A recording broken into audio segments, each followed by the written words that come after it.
ஐயப்பனுடைய கருவறையோட புனிதமானது பெண்களுடைய கர்ப்பப்பை. அதுல எந்த மாற்று கருத்தும் கிடையாது. பல பேர் குழப்பினாலும் குழம்பி கூடாது. சரியா? அந்த 3 நாள் அவங்களுக்கு ஓய்வு தரத்துக்காக மட்டும்தான் அவங்க விலைக்கு வைக்கிறமே தவிர அது தீட்டு பார்த்தா தீட்டு தொட்டா தீட்டு அதெல்லாம் கிடையாது. அதே மாதிரி அவங்க தான் நம்ம விரதத்துக்கு மிக முக்கியமான காரணம்.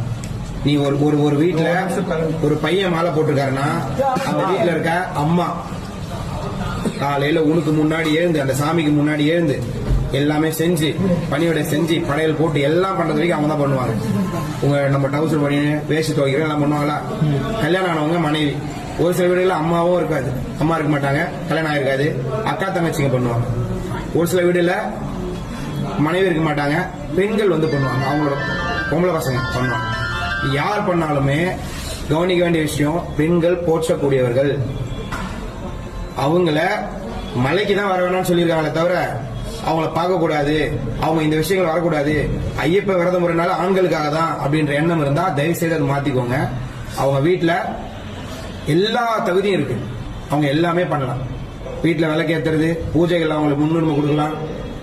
அவங்கள வச்சா நீங்க எதுவுமே பண்ணணும். நம்ம ஒரு வீட்டுல இருந்து போறோம்னா அவங்களால மலையேற முடியாது. அவங்க வேண்டுதலையும் சேர்த்து நாம தான் கொண்டு போய் ஐயப்பன் கிட்ட சேர்க்க போறோம். நம்ம வேலை என்ன? ஒரு போஸ்ட்மேன் வேலை. சுவாமியே